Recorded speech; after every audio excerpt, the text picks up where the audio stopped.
여러분 안녕하십니까? SBS 뉴스 특보입니다. 오늘 새벽 0시를 기준으로 국내 코로나19 환자가 전날보다 246명, 246명 늘었습니다.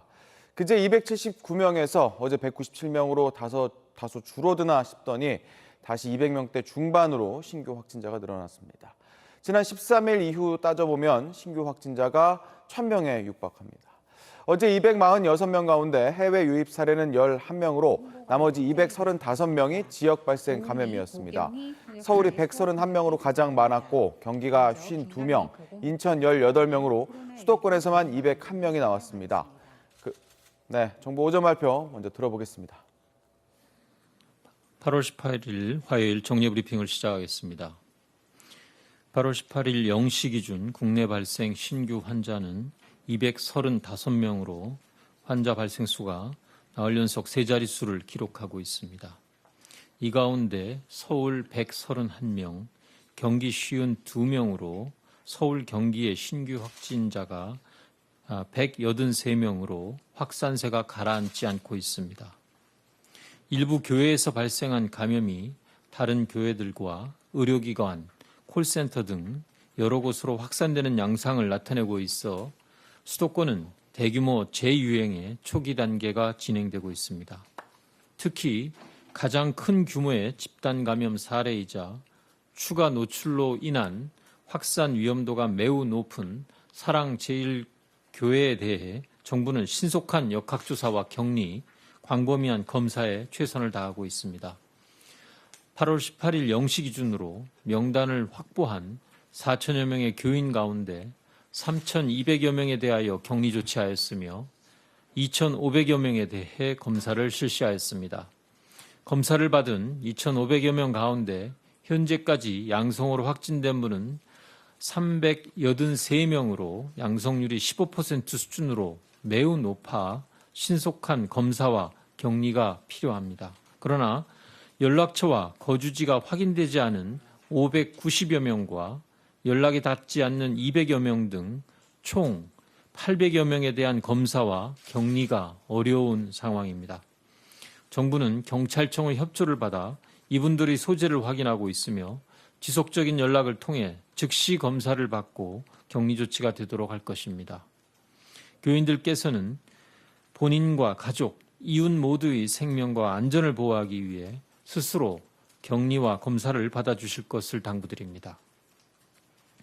사랑제일교회는 교인이 전국적으로 흩어져 있고 다른 지역의 교회를 다니기도 해서 다른 지역의 교회와 지자체 모두 충분한 주의가 필요한 상황입니다.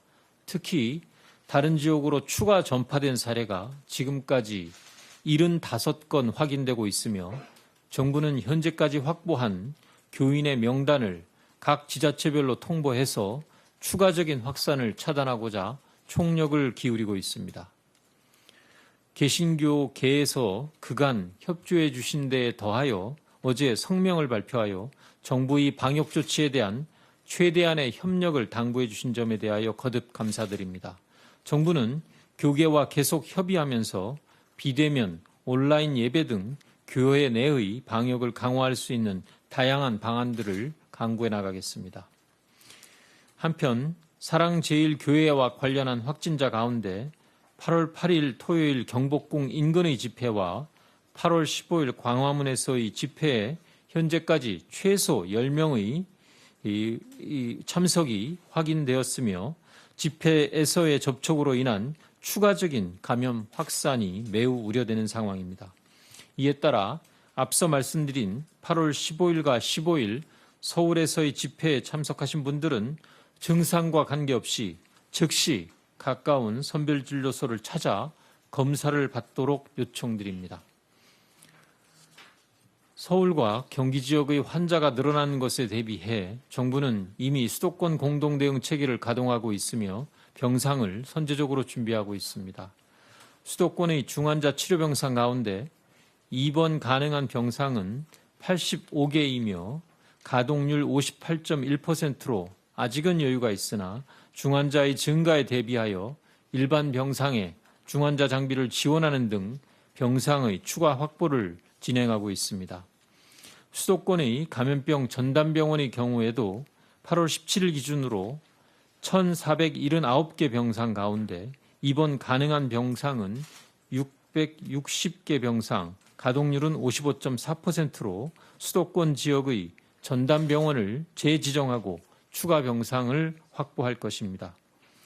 경증 환자가 치료받고 있는 생활치료센터는 중앙사고수습본부가 운영하는 2개소 총 440실 가운데 377이 이용 가능하며 서울시에서 운영하는 1개소도 총 142개실 가운데 47실이 이용 가능한 상황입니다.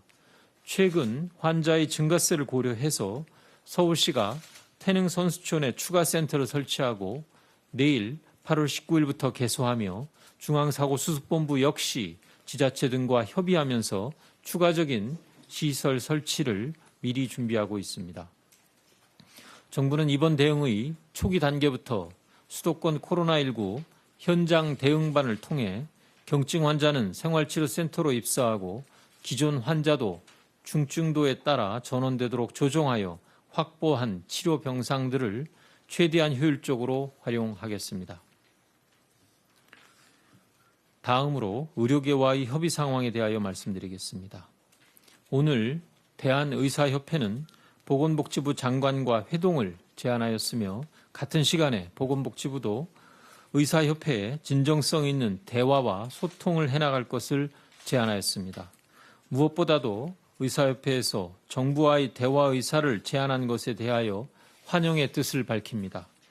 대화와 소통을 통해 문제를 해결해야 한다는 정부의 뜻과 함께해 주셔서 감사드리며 정부는 대한의사협회와 금주내외 대화를 시작할 수 있도록 최대한 빨리 협의해 나가겠습니다.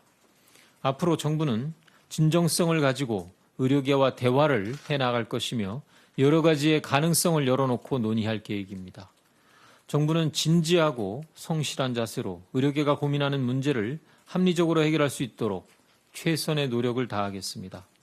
이러한 노력을 통해 국민, 의료계, 정부 모두가 상생할 수 있는 보건의료의 더 나은 미래로 한 걸음 나아갈 것으로 기대합니다. 이번 주 코로나19 재확산의 고비에서 의료계와 정부가 무리를 맞대고 함께 대응한다면 지금까지 그래왔던 것처럼 이번 위기도 충분히 극복할 수 있을 것입니다. 이번 주는 수도권에서의 집단 감염이 전국적인 대유행으로 진행되느냐를 결정짓는 중요한 분수령이 될 것으로 판단됩니다. 그간의 경험으로 방역과 의료 체계의 대응 역량은 높아졌지만 이번 집단 감염의 거센 확산세를 빠른 시일 안에 잡을 수 있을지 쉽게 장담할 수 없는 상황입니다. 국민 여러분의 방역 조치에 대한 적극적인 협조가 이러한 확산 속도를 늦출 수 있는 가장 중요한 수단이라는 점을 잊지 마시기 바랍니다. 특히 서울과 경기 지역의 주민들은 상황의 엄중함을 이해하시고 앞으로 2주간 출퇴근, 생필품의 구입, 병원 방문 등의 필수적인 외출 외에는 집에 머무르시기를 부탁드립니다. 현재 수도권에서는 언제 어디서든 감염이 발생할 수 있기에 항상 마스크를 착용하고 수시로 손을 씻으며 사람들이 밀집하고 밀폐된 공간에 방문하지 않기를 당부드립니다. 특히 실내 50인, 실외 100인 이상의 행사와 모임을 계획하고 있는 주민들께서는 행사를 연기하거나 미리 취소하여 주시기를 부탁드립니다. 서울과 경기 지역의 정부와 공공기관뿐 아니라 SK텔레콤, KT, 네이버, 카카오 등 민간 기업에서도 신속하게 원격 재택근무로의 전환 등을 통해 출퇴근 이동과 근무지에서의 밀집을 줄이는 데 적극 동참해주고 계십니다.